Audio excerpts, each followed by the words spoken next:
Spoštovane gledalke, spoštovani gledalci, dober večer. Današnja gostja v oddaji Dora Nedeljski pogovori je gospa Erika Fürst. Dober večer tudi vam. Dober večer. Začel bom tako, kar te ne ubije, te ojača, pravi en pregovor.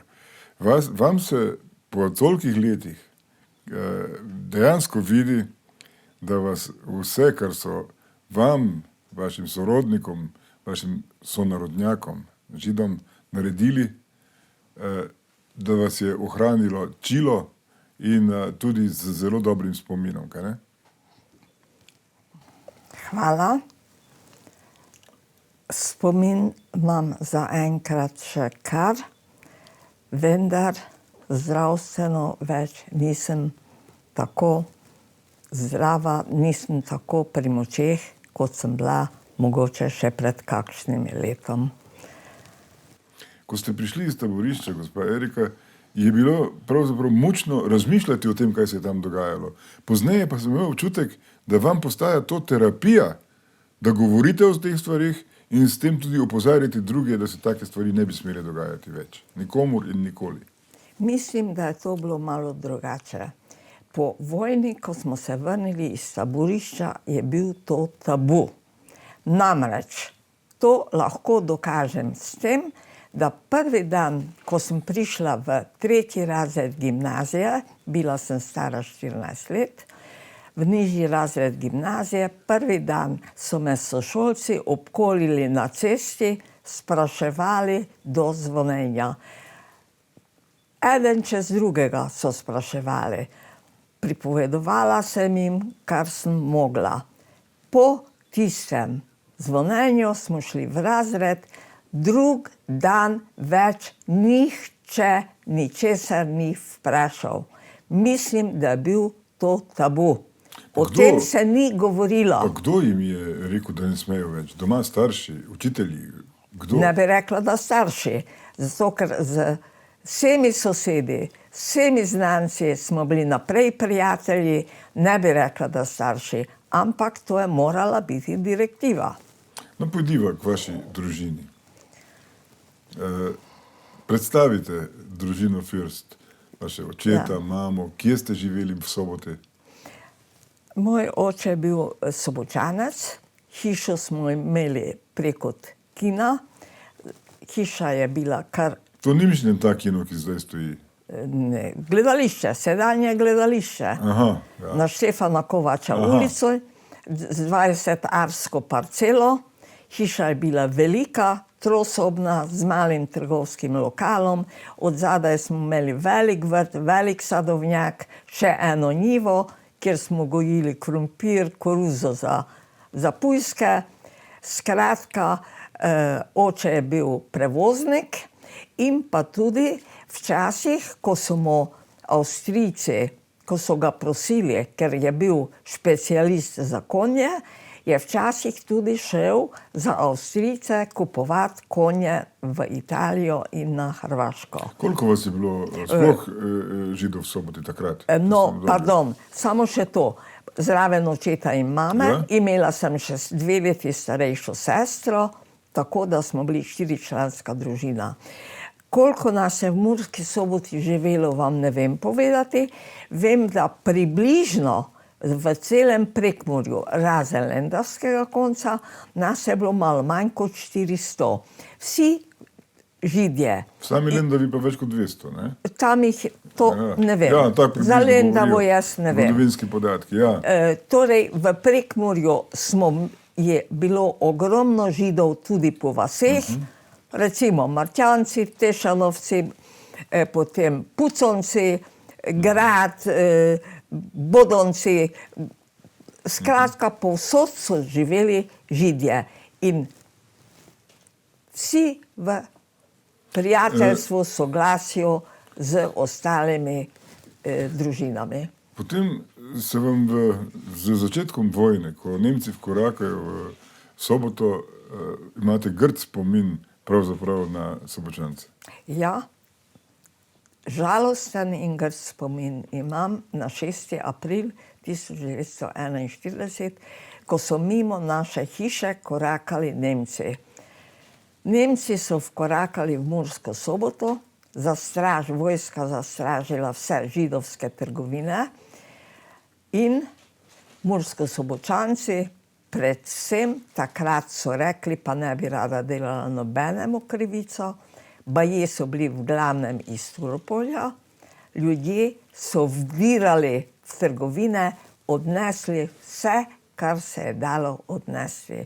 Na Slovenski ulici, sedanji Sloveniji, je bila Frimova trgovina, to je bila železina, to so popolnoma izropali, Ašerjeva trgovina, špecerija, to so čisto vse izropali. Skratka, to je bil zelo žalosten dan. Prevladuje ali pa je mogoče tam Hitlerjeva Nemčija ustvarila en stereotip, da so vsi Židje bogataši, da so skopuhi, da izkoriščajo druge in tako naprej. In na osnovi teh stereotipov je potem so ljudje začeli Žide sovražiti. Vi imate čisto drugo podobo, socialno podobo Židov v Prekmurju. Ja, v Prekmurju je bilo to mogoče, ne bi rekla drugače. Mislim, da je bilo isto po celem svetu. Ja. Vendar, če bi bilo tako, potem recimo pri mojem očetu, ker je bil prevoznik, ni bilo težko dobiti delavca. Recimo, točno vem, 2 brata soseda sta leta pa leta pri nas delala kot delavca, si prislužila toliko, da sta si kupila zemljo in potem jima ni trebalo več delati pri mojem očetu, ampak sta obdelovala zemljo. Kmalu po tistem sta prišla spet iz Turopolja tudi 2 brata. Tako, da če bi bili Židje taki, kot so to ljudje govorili. No, pa niso bili vsi bogati nasploh, to bi ste sami rekli. Nekaj jih je bilo bogatašev, drugi so bili vsi proletarci ali pa reveži. No, ne bi rekla proletarci. Živeli smo normalno. Živeli smo tako, kot danes živi vsaka normalna, ne bogata, ampak ena normalna družina. Srednje situirana, bi človek rekel, ne? Srednje, torej to smo v glavnem so bili obrtniki, mogoče 10-11 bogatašev je bilo res, tisti, ki so imeli vele trgovine, ostali so bili obrtniki, tudi reveže smo imeli, take, katere smo mesečno podpirali. Recimo pri Zvezdi je bil en kelner, sam, to so mu vsak mesec plačali hrano in stanovanje, ker žal bil alkoholik in je vse zapil. To je recimo en tak primer, temu smo pomagali smo tudi eni drugi družini, to vem zato, ker sve sestro, en mesec je moja mama pobirala denar in sve mi 2 sestro morale ta denar k eni v družini, pa jo ne bom omenila. A niso njemu dali denarja, ne? In živeli so v eni sobi, babica, mama, hčerka in zet. Kako se je potem dalo v tistem obdobju med 41, ko pravite, da so Nemci prišli zastražiti židovske trgovine, prišlo do tega ropanja, Nemci hitro odidejo iz Sobote, pridejo Madžari, ne? Po enem tednu so Nemci šli, so prišli Madžari, ki niso bili tako surovi, kot so bili Nemci. Nekako v šolo, lahko smo obiskovali šolo, dekleta v meščanske šole, fantje so hodili v gimnazijo in dekleta v višjo gimnazijo. Samo nas je malo. So vam uvedli madžarščino kot obvezen jezik? Obvezen jezik je niti... Megtan odvalamit? Seveda govorim madžarsko, govorila sem nemško, zato ker kot še nisem začela v šolo hoditi, je oče najel učiteljico in sestre so se mogle učiti nemško, zato ker obe familiji izhajata iz Avstrije. In mamicina babica je znala samo nemško. V Murski so bolj živeli ljudje, ki so prihajali, se preseljevali iz Nemčije in Avstrije, v Lendavi pa bolj iz Madžarske. Zdaj, Kako ste izvedeli, ali kako je prišlo do vas to, da pa zdaj pa pridemo pa peljemo vse v taborišče?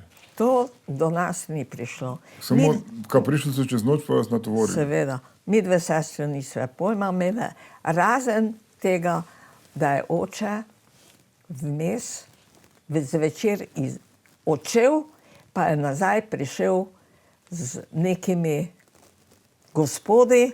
Mi dve sestre so mogli spati v spalnici namesto v svoji sobi. Ti so se pri nas umili, najedli, malo naspali in zjutraj, še predno smo mi vstali, so že šli. In še danes ne veste, kdo so bili? Ne vem, ker nam oče ni povedal, oče jih je srečal nekje in jih je potem pospremil. To je bila verjetno veriga, ko so se reševali nemški in avstrijski Židje preko Murske Sobote. No, 26. aprila 1944 so zjutraj ob 5 potrkali na naša vrata, 2 madžarska orožnika sta bila, 2 uradnika iz občine in so zahtevali, da se v pol ure spakiramo, sabo lahko vzamemo 20-25 kilogramov prtljage. Vsak? Ja. Vsak. Dobro. In so od očeta zahtevali, da preda ves denar in vso zlatnino. Meni so iz verižice vzeli Davidovo zvezdo, sestra je imela, so mi vzeli dol, to je bilo zelo boleče, kakor da niso mi glih strgali, ampak skoraj strgali. Sestra je imela Mojzesa z 10 božjimi zapovedmi, tudi njej so to vzeli, ker pač nismo bili bogati. Oče je vse predal, vendar je prosil orožnike, če dovolijo, da gremo mi 4 v dnevno sobo. To so nam dovolili. Oče je iz predala vzel en mali zavojček, nas pogledal, solze so mu prišle v oči, vrečko dal nazaj v pisalno mizo, zakleno, smo šli ven. Po vojni, ker smo se, hvala Bogu, rešili mama, sestra in jaz, nama je mama povedala, da je bil v tej vrečki arzen. Oče nas je hotel zastrupiti. Izgleda, da je on... In ste premislili? Ni mogel. Ja. Joko je. Ni mogel svoje lastne otroke zastrupiti. No, in potem smo šli ven in so nas vse popisali, in so nas peš s paketi. Erika, kaj ste vi vzeli s sabo v tisti kvoti 25 kil? Kaj ste imeli? Torbo eno ali kaj ste imeli? Vsak je imel, mama je imela kovček, mi dve, ne vem, neke torbe. Torbe, ker takrat še plastičnih več ni bilo. No, ja. Plastike ni bilo, ne vem. To se ne spomnim, se. Samo vem, da smo perilo dale noter, perilo, obleke. En madžarski žandar je mami namignil, naj vzame ves kruh, vse, kar imamo za jesti, naj vzame sabo. Mama je bila tako zmedena, da ni bila v stanju, ona svojega kovčka ni spakirala, mi dve sestro sva izpakirale obleke. Oče si je sam spakiral, hrano so pa verjetno še posebej imeli. To so nas potem peš gnali po Murski, marsikje so pri vratih stali, zunaj nas gledali. Peš smo šli do sinagoge, ker smo se mogli vsesti v klopi in biti tiho. Sinagoga je tu na Lendavski odzadaj, ne, je bila? Na Lendavski, ja. Tam, kjer je židovski blok. Tam, ja. Tam so nas takoj že prevzeli Nemci s ovčarskimi psi. Tako, da so nas s tem prestrašili, da vsak vojak je imel ovčarskega psa. To so bili agresivni psi. Agresivni. Lajali. Ja. Morali smo v cerkvi biti tiho, dokler nas so zgledali med prvimi pripeljali. Kmalu na to pride gospod iz Murske Sobote, na očetu prinese en velik paket. To vam je poslal gospod Benko. Pokojni gospod Benko nam je poslal... Tovarnar. Nam je en velik paket suhomesnih izdelkov poslal. In kot sem zdaj izvedela, ravno včeraj, živi še ena židinja iz Prosenjakovec, nekje na Dolenjskem, in tudi ona je izjavila, da tudi njim je gospod Benko poslal velik paket. Skratka, Benko je bil dober človek, pomagal je. Komunisti so ga po vojni Tako. obsodili. Moj oče med vojno ni imel več toliko dela, ni bilo več toliko prevozov. Benko je imel svoj lasten prevoz, ampak tu pa tam je vseeno mojemu očetu dal, da je nekaj zaslužil. No in potem? No, potem smo, V sinagogi ste kako dolgo v sinagogi smo bili mogoče do popoldneva, ko se je sinagoga napolnila, so prišli vprežni vozovi s konji, nas naložili. Kje so vzeli te vozove? To so pobrali Nemci? Pobrali so, kmetom tu, verjetno. Ja, to je bilo nekaj, ne vem koliko vozov, in nas prepeljali v Čakovec. A do Čakovca? Do Čakovca. Ostali, ki so pa ostali še v sinagogi, ki so jih z vasi vozili, te so pa naložili na vlak, zato je tudi tisti kovček v spomin na odhod. To je lepa stvar, tisti kovček. Ja, tiste so pa odpeljali z vlakom. Nas so pripeljali v Čakovec, izpraznjena je bila ena šola, na tleh je bila slama menda in smo na tisti goli slami spali, pokrivali se svojimi plašči.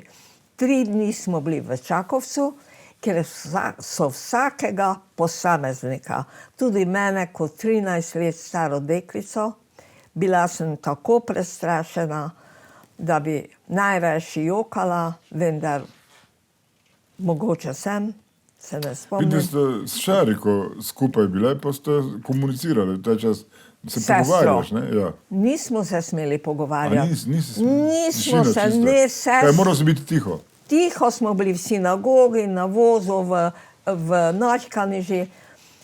Bila je ena taka majhna soba, 2 oficirja sta sedela noč s enim ovčarskim psom, me celo pretipali, če nisem skrila kaj zlatnine ali denarja. No, skratka, to so delali 2 dni, to se točno ne spomnim. Zdaj smo še v Čakovcu.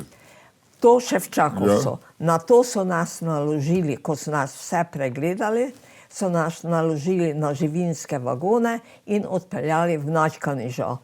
V Nočkaniži je bila pa šola spraznjen, to je bila pa kmetijska šola, to pa vem, ker je pisala gor.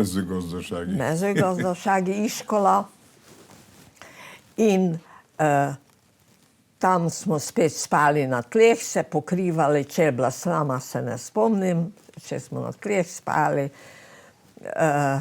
pokrivali se. Ampak utrujen si tako, da tudi na trdem zaspiš, ne? Ja, če si. Izmučen si. Izmučen, prestrašen, plašen. Tu ste še zmeraj vsi 4 skupaj bili? Tu smo bili vsi 4 še prvi dan skupaj.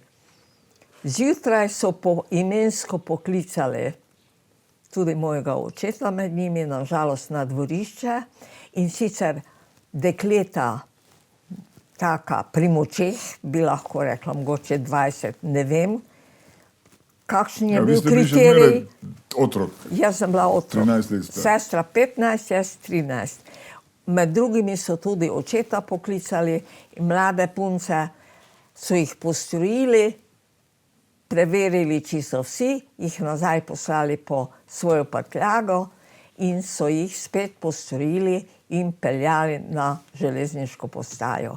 Nažalost, takrat sem videla nazadnje svojega očeta. In niste nikdar izvedeli, kaj se je zgodilo z njim? Ne, nažalost sem pisala na nemški Rdeči križ, vse mogoče, povsod sem ga iskala.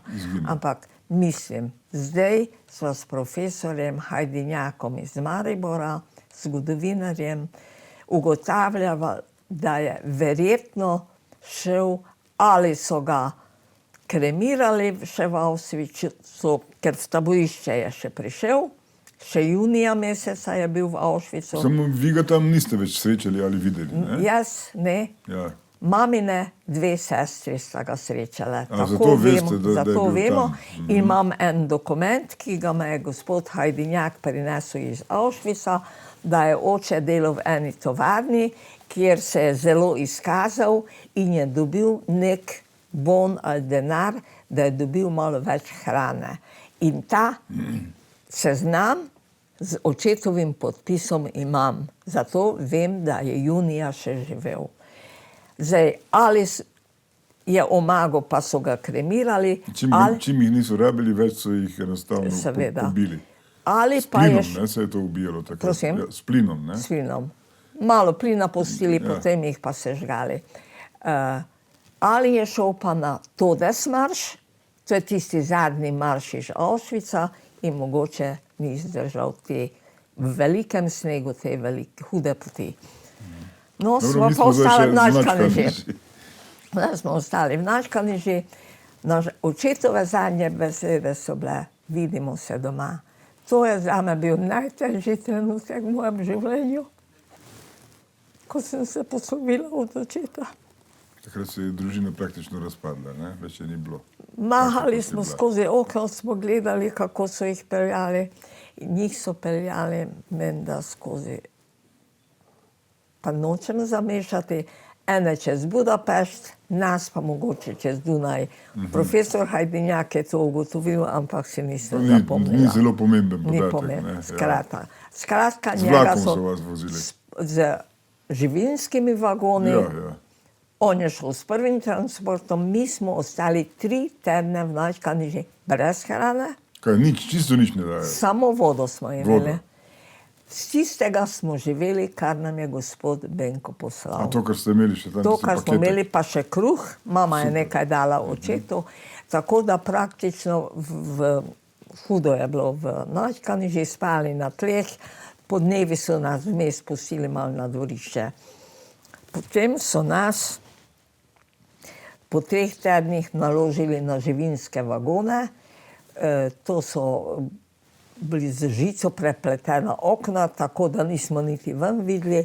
Bili smo eden... Vagoni so pa deske, pa tla so tudi deske, ne? Deske, pa nič drugega. Sedeli smo eden na drugem, nismo imeli kam iti na potrebo, tako da smo se zmenili, da smo v en kot hodili na potrebo, sedeli drug na drugem, vozili smo se. Ste vi sami ali je bil kdo? Stražarje ste imeli na vagonih? Ne, na vagonih ni bilo nikoli, vsaj smo bili zadelani, zaklenjeni smo bili. No, pogovarjali se tudi nismo, ker smo bili prestrašeni. Pa ne veš, kam te pelje, pa ne veš zakaj. Ne veš zakaj in tako naprej. 22. maja smo baje, to sem zdaj zvedla. Zgodovinski viri bolj, ja. Prišli v Auschwitz. Šušljalo se je, da vse tisto, kar imamo na sebi, nam bojo pustili, vse ostalo nam vzamejo. Oblekla sem vse nase, kar sem imela. Zimski plašč, pa še balon plašč. Sem izgledala kot Donda, debela. Bila sem pa malo večja od sestre. No, odprli so vagone, kričali na nas alles raus.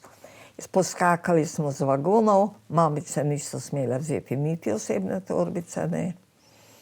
In so nas speljali do enega križišča. Tako v tem križišču bova se ustavila, ker zdaj je čas za kratek premor, v katerem bodo zavrteli reklame, potem se pa vrneva. Prav.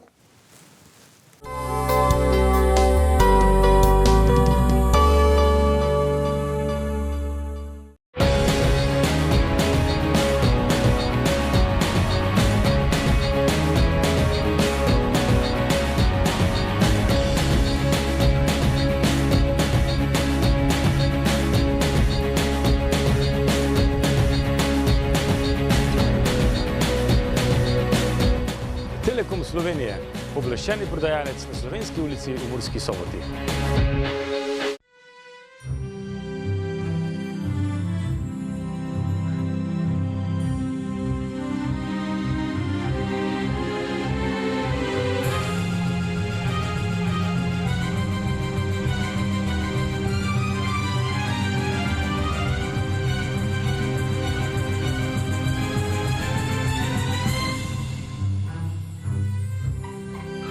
Vlakna Arkont.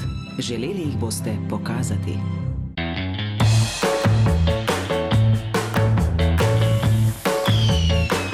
Vsako življenje je zgodba zase.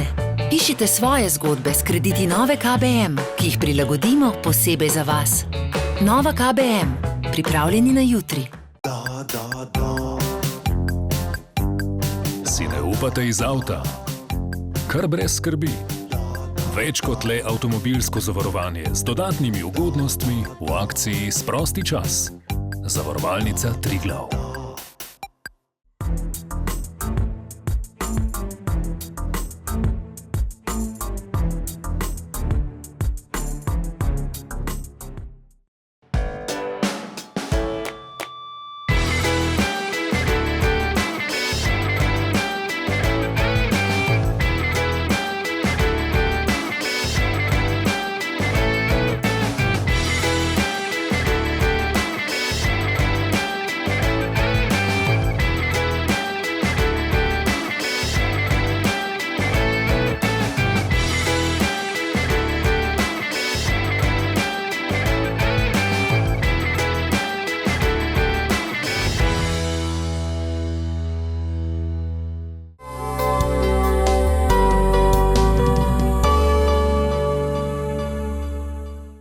Spet smo nazaj v pogovoru z gospo Eriko Fürst in seveda smo sredi najtemnejšega obdobja njenega življenja, v sredi Auschwitza, taborišča, v katerem so milijoni izgubili življenja, redki so se vrnili, redki so danes še živi, med njimi vi, gospa Fürstova.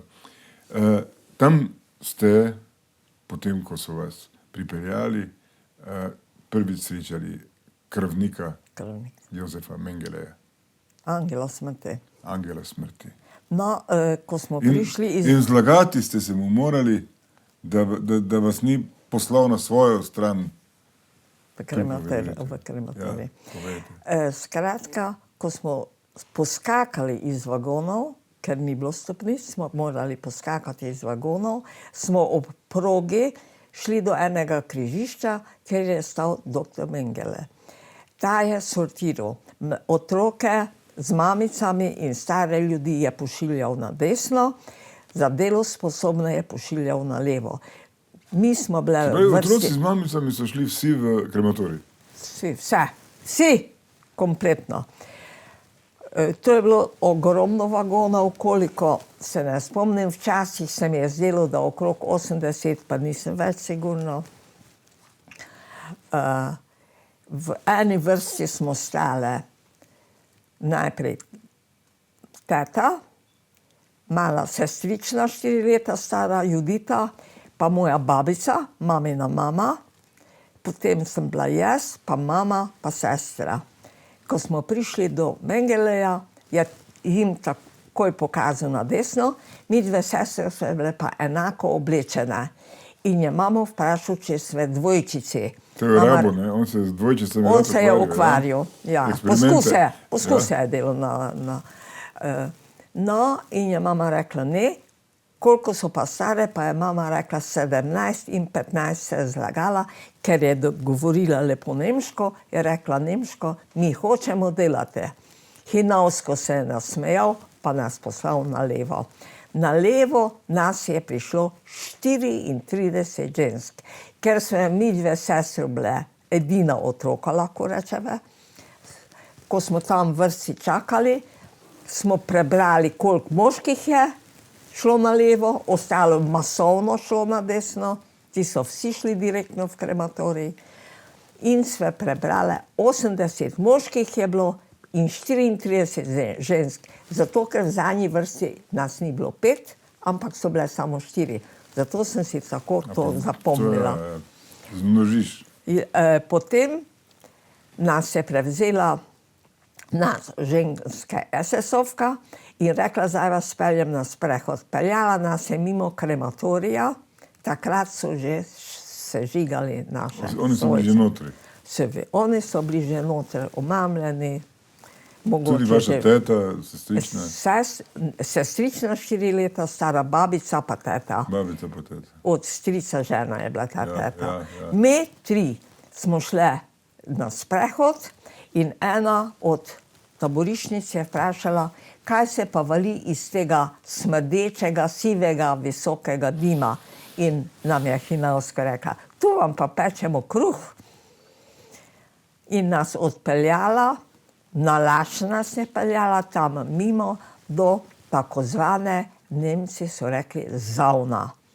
Ne, Tam so vas kopali. Zavna, to je bila ena zgradba, kamor smo se vsak teden hoteli tuširati. Morali ste se sliči do Golega in se tuširati tam in potem so prišli pa vas opazovali. Najprej smo se mogli sleči do Golega. Potem so nas pobrili povsod. Potem smo Kaj, glave tudi? Vse ste bili gole, čisto? Gole, čisto gole. Potem smo šli, to so bile sobe. V prvi sobi smo mogli na kupu pustiti obleke, na drugem kupu čevlje, potem so nas pobrili, potem smo prišli v tretji prostor, so na nas pustili mlačen tuš, v četrtem prostoru smo si pa mogli obleči sive taborišniške obleke. Na mokro telo, brez perila, brez nogavic, brez vsega. Samo čevlji so bili problem, ženske ene so cokle dobile, lesene cokle, ene čevlje, mi dve sestre so imele pa male noge in je SS-ovka gledala, naj je nazaj poslala in se lahko vzele svoje čevlje. Tako so imele se, ampak čez en mesec so razpadli.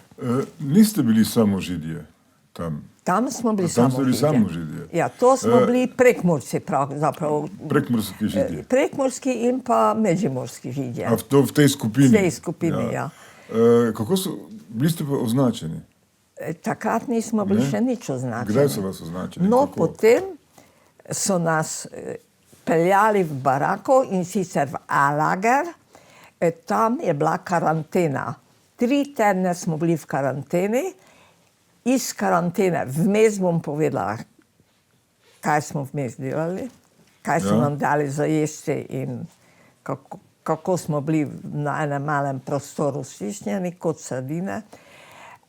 Po 3 tednih so nas odpeljali na nek prostor, kjer so nas tetovirali. In sicer jaz imam številko A19581.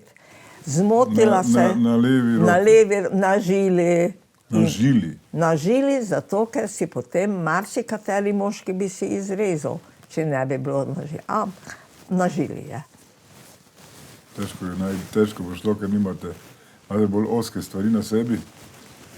V glavnem, to vam je ostalo 15, 901 in pri 8. Tu se je zmotila, to me je strašno bolelo, ko mi je popravljala in sestre so se tako bale, da so... Sestra je imela 80. eno zaporedno številko. Prvo je imela mama, ker se bale, pa mama je šla prva, potem je šla sestra, potem sem šla pa jaz. No, so rekli, zdaj ste vsaj evidentirani, zdaj vas ne morejo takoj peljati v krematorij, ker takrat smo pa že vedeli za krematorij, nažalost. Torej, v A-lagerju, v prvem lagerju, tam smo na enem malem prostoru dobesedno sedele ali ležale ena. Če se je ena pomaknila, smo se mogli vse pomakniti. Hrana je bila izpod kritike. V eni skledi smo dobili, nas 12 je dobilo v eni skledi čaj za zajtrk. Brez vsega? Brez vsega. Zmenile so se. Vsaka bo 3 požirke naredila, pa dala naprej. In če je kaj ostalo, potem je šlo pa drugič okrog. To je bilo, opoldan smo dobili eno juho, opoldan so nas pustili ven, smo vrsti stali, dobili neko juho, tudi pili iz tistih skled. Zvečer smo pa dobili, če je bila zjutraj, če je bil čaj, smo večer neko črno vodo ali kavo dobili, en košček kruha, pa mogoče malo marmelade gor, žličko marmelade ali pa košček smrdečega kvargl sira, skratka, ali mogoče malo margarine. To je bila vsa hrana, ki smo jo dobili. Po 3 tednih, ko smo bile tetovirane, so nas premestili v B-lager, odkoder smo hodili na delo. In jaz sem bila v Birkenau. Auschwitz je imel več podružnic. Krematoriji so bili v Birkenau, samo v Birkenau je pozneje nastal, zato ker je zmanjkalo prostora v osnovnem Auschwitzu, ne? Najhujši je bil Birkenau. Sem so pošiljali muzulmane, tako so rekli tisti, ki so popolnoma shirali. To so Nemci tako imenovali, to so pa muzulmani, tisti so šli v krematorij.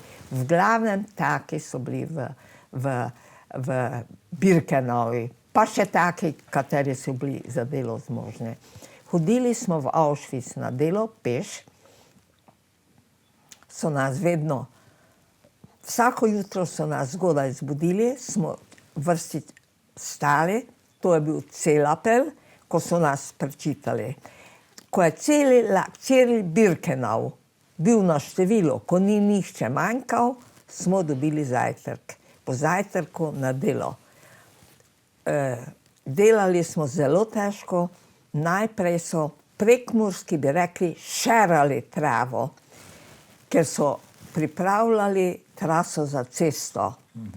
Cesta še zdaj stoji, opečna cesta v Auschwitzu, katero smo pomagali graditi. Skratka, najprej smo tisto travo nosili, ne vem kako daleč, ko so travo počistili, smo enih 2 dni nosili neke skale. Zdaj, kakšno skalo ti je SS-ovka dala na roko? To niso bile SS-ovke, to so bile politične interniranke, Nemke, Poljakinje, Čehinje, torej... Kaj njim so dali, da čuvajo Žide? Ja, one so bile tudi v blokih, vsaka baraka ali blok se je imenoval, je imela eno paznico. To so bile blokelteste, to so bile v glavnem politične interniranke. Vse so bile med njimi dobre, pa tudi različne. Kot ljudje, povsod so bile tudi dobre. Dobro, koliko časa je ta agonija trajala? Ta agonija je trajala, potem smo nosili pa opeko. 2 dni, pa opeko, tako smo na roke stegnili. Opeko, to je trajalo do oktobra. Oktobra so nas enkrat spet na gole, vedno smo se mogli do golega sleči, prihajali so nemški tovarnarji in izbirali še za delo zmožne mlade. Lahko na nek način poveste, kako se počutiš v tisti situaciji? Slečejo te, pridejo neki tujci, bulijo vate, odbirajo. Vedno smo bili goli med tujci. Pravim, kako se vam glavi? Ponižani do konca. In glede na to, ker smo v hrani dobivali brom, ta brom je nas naredil malo mogoče omotične. Brezvoljne, apatične. Nismo mogli niti misliti. Tako da nam je potem že bilo vseeno. To so pravili, idemo, ne? Tako. In potem so nas oktobra spet odpeljali v eno zavno, smo se do golega mogli sleči, je prišel doktor Mengele in odbiral. To je drugo srečanje. Erike Fürst z doktor Mengele. Vmes sem ga pa enkrat videla, ker ne vem kot otrok, kaj je bilo v meni, ni bilo tistega groznega strahu. Recimo moja sestra je bila bolj plašljiva, ona se je bolj bala vsega. Jaz nekako sem imela ali voljo, trdno voljo, ne vem, kaj je bilo v meni. Enkrat sem fiknila iz vrste mimo ene barake, kjer sem skozi okno videla Mengeleja v beli halji, na mizi je ležala gola ženska, nad njo je držal tako injekcijsko iglo, kot sem doma videla veterinare, ko so konje hodili cepiti. Tako iglo sem zbežala. Takrat sem ga videla. Srečala sem ga pa drugič. V tej savni. Tam, v zavni, poleg mame, gole smo stale. Kaj stojite v vrsti in on pride? V vrsti on pride, gre mimo z visok, šlank gospod je bil, vedno tisto kapo na glavi. In je šel mimo,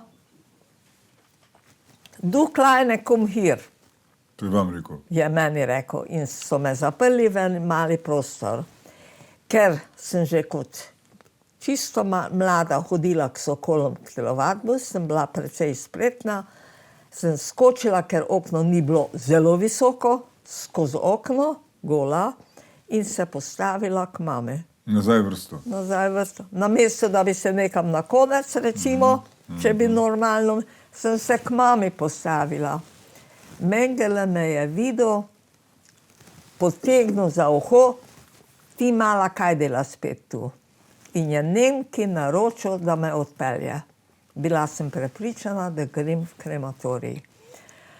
Ker me niso dali v krematorij, pač pa med otroke, ena baraka v Birkenau je bila precej velika, tam so imeli za vzorec otroke. In sicer mogoče od 2 leti ali pa od mogoče dojenčke, pa do 16 let starih, zato ker je Mednarodni Rdeči križ prihajal v kontrolo in so dokazovali, da to ni res, da vse otroke So sežigajo. imeli jih tam eno skupinico. Eno skupino med. In tu ste se vi tja uvrstili, Tam sem preživela. Če ne bi šla. tam ni bilo treba delati. Ali? Oja, tam 3, torej mala deca niso delali, že to, da sem imela svoje ležišče, to je bilo dosti vredno. Potem hrana je bila sicer ista, ampak to smo bili že vajeni na malo, slabo.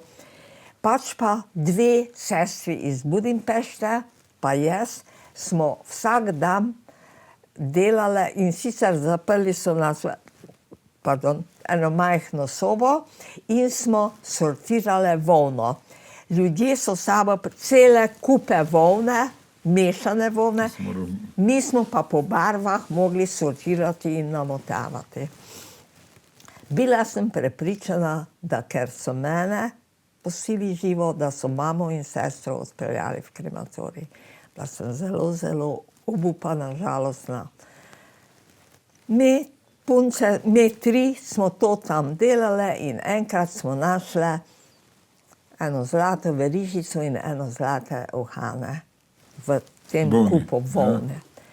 In tista 2 sestri sta bila starejši od mene in starejša je rekla, jaz sem starejša, boljše, da to mi 2 pospravive.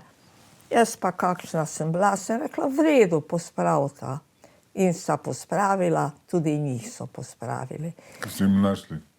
Obe sestri nikoli več nisem videla, takrat sem jih videla za nič.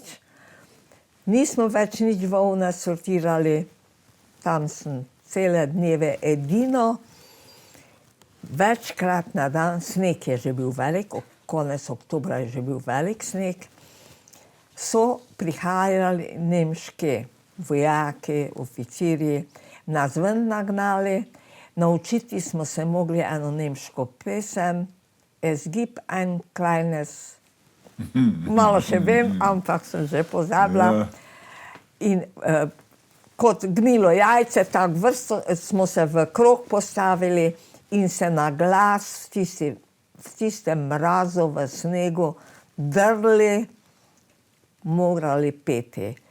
Med temi vojaki je bil en mož, gospod, bi rekla, srednjih let, nemški vojak, ki nam je rekel, otroci, če pride kdo, kakšen vojak ali kakšen oficir v bližino, vas bom nadrl, drugače bodite tiho. V tem mrazu ne pojte, ampak zelo, zelo vas bom kregel, če se bo kdo bližal. Tako, da so bili tudi med njimi ljudje. Kdaj se konča ta umora? Mora se konča 27. januarja 1945, ko so nas osvobodili ruski vojaki in sicer pred tista vojska, ki je osvobajala. Ti se niso mogli načuditi, mi smo bili kost. Vi ste našli že takrat sestro pa mamo? Vmes sem po noči ušla iz barake, v snegu se skrivala in iskala najprej očeta, ker tam nekje je bil moški D-lager, sem enemu moškemu, čeprav sem riskirala, ker povsod so bili tisti stražarji, če pozna fürst Eduarda iz Murske Sobote, pa je mi rekel, če vržeš porcijo kruha, jutri pridem povedati. Jaz sem mu drug dan nesla porcijo, nisem jedla, porcijo kruha, njega tudi ni bilo. Ali ni našel očeta, pa ni imel srca, ali so ga pa ubili. Skratka, potem sem pa začela spet po noči ujiti, pa se po snegu skrivati, vlačiti, iskati mamo in sem v eni baraki po težki muki, ko sem mogla tisti blokelteste najprej iti po vodo, ker zvečer so že bombardirali Američani in Angleži in zvečer je bil vedno strogi blok špere, skratka, nihče ni smel. Jaz sem se potuhnila med snegom, vlekla in ena blokelteste je rekla, če mi prineseš vodo, sem ji šla z vedro po vodo. Potem je rekla, zdaj mi pa poribaj, ker blokelteste je imela pred barako en mali prostor, ležišče, pa eno malo mizo in stol. To mi je bilo čudno, če mi poribaš po tleh, te pustim noter. To mi je bilo že malo sumljivo. Ko sem ji poribala, je rekla, zdaj pa pojdi noter in na začetku sem se kar glasno rekla, če mogoče kdo pozna iz Murske Sobote fürst Terezijo. In potem se je mama oglasila. Mamo je pa rešila ena nemška zdravnica, politična interniranka. Mamo in sestro je vzela v barako, v bolniško barako. In tam je kradla zdravila, mamo je dala ležati v na eno ležišče, kjer je bilo neka nalezljiva bolezen in je mamo vprašala, če se sem vležete, ostanete pri hčerki, ker sestra je bila pa zelo bolna. In tako je ta Nemka kradla zdravila in rešila mamo in sestro. No, 27. januarja so prišli Rusi, seveda tisti predvojaki, tista prva linija ni imela ničesar, kar bi nam dala, ampak niso verjeli, da smo ljudje.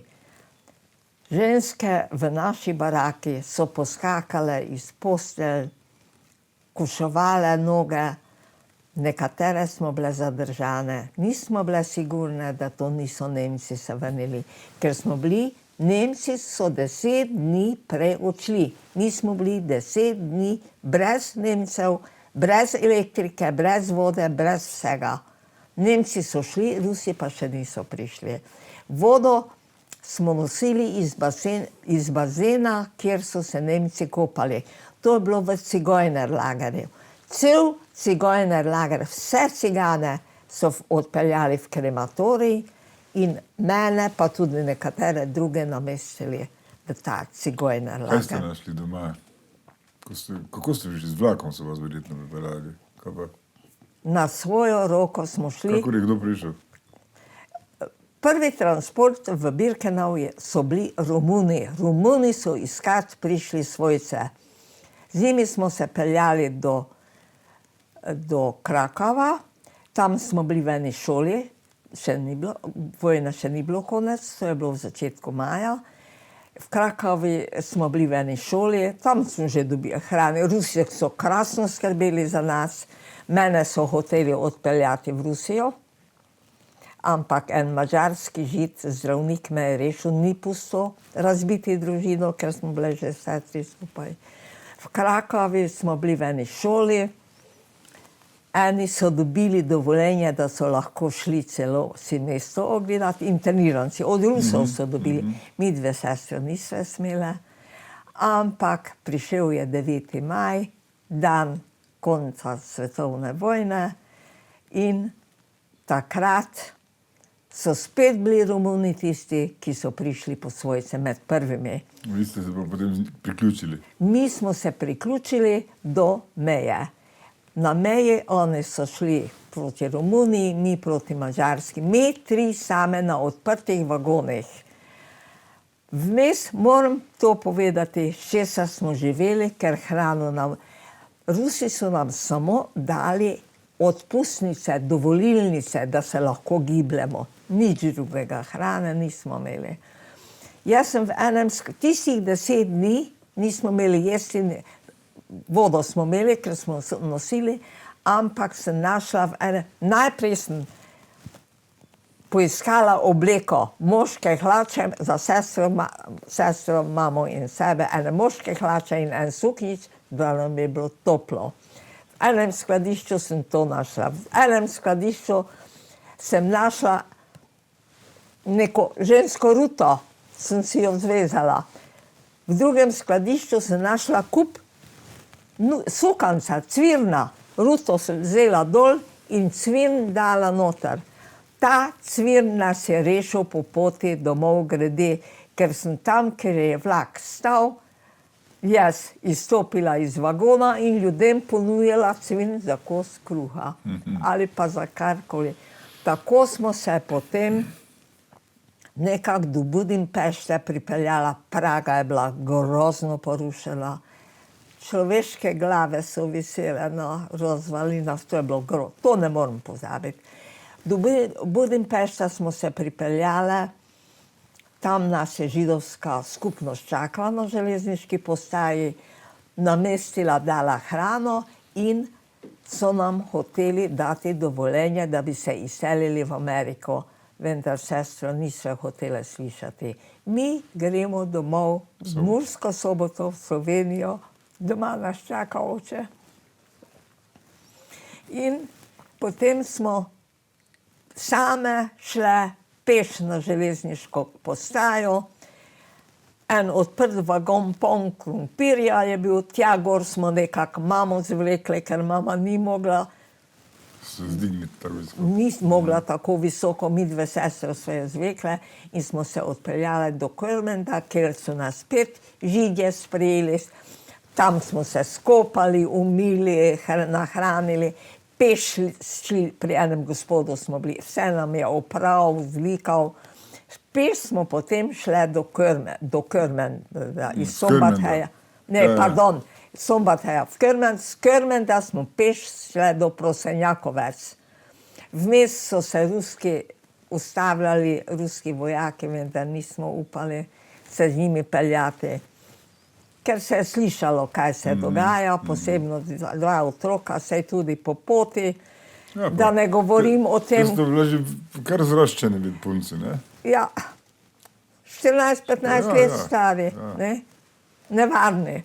Mama je bila že čisto siva, mama je čez noč osivela, ampak po poti domov grede, kaj se je dogajalo, o tem ne bomo govorila. Dobro, kako se zdaj prideva v Soboto, ker moramo počasi priti k koncu? Prosenjakovce smo prišli, odkoder nas je očetov prijatelj pripeljal z vozom v Mursko Soboto.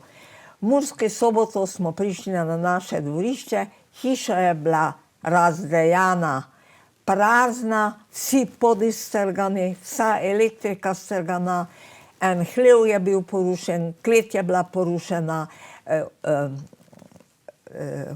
tam, kjer so bili vozovi, torej... Skedenj. En ogromen sked, tam, kjer smo imeli porušen, čist je bil zidan, porušen. Skratka, doma smo našli razdejanje. 3 tedne nas je vzela ena družina k sebi, občina nam je pošiljala kosilo, vendar tisto kosilo smo imeli za večerjo tudi, ker nismo mogli toliko pojesti, torej tistih 3 tedne. Potem so mami ponudili 10,000 dinarjev posojila, da je lahko da so pode zabili, da so napeljali elektriko in pobelili celo hišo. Smo se preselili po 3 tednih domov, spale na tleh, pokrivale. Rusi so dovolili, da je vsaka vzela s sabo tisto odejo, s katero smo se tam. Ena je zdaj v muzeju novejše zgodovine. Ena mamina, ker je bila najkvalitetnejša. Erika First, kako živite danes? Kaj bi rekla? Tu pa tam doživim kaj žalostnega. Kot recimo v ponedeljek na televiziji, ko sem slišala, da v Sloveniji, kjer živi samo okrog 100 Židov, ne bi imeli cigana, Žida in muslimana za sosede. Ko to slišim, me boli. Lahko pa rečem, da Prekmurci mislim, da so malo drugačni. Morda je to, kar ste zdaj pripovedovali, Erika First, vendarle tudi opomin tistim, ki tako razmišljajo, da spremenijo odnos do sočloveka, da ga ne sodijo po tem, kaj je po veri, narodnosti ali rasi, ampak po tem, kdo je. Hvala lepa za ta pogovor. Lahko? Povejte. Povedala bi pa samo to, da sedaj vsak človek, ki trpi in prihaja kot begunec, se mi zelo, zelo smili. Ko so pa nekaj milijonov židovskih otrok sežigali v Auschwitzu, pa tudi v drugih taboriščih, se pa noben levičar ni oglasil. Ne Stalin, ne Tito, nihče. To me boli in danes si upam že to povedati. Do zdaj smo bili tiho. Tudi jaz sem bila vedno tiho. Hvala lepa.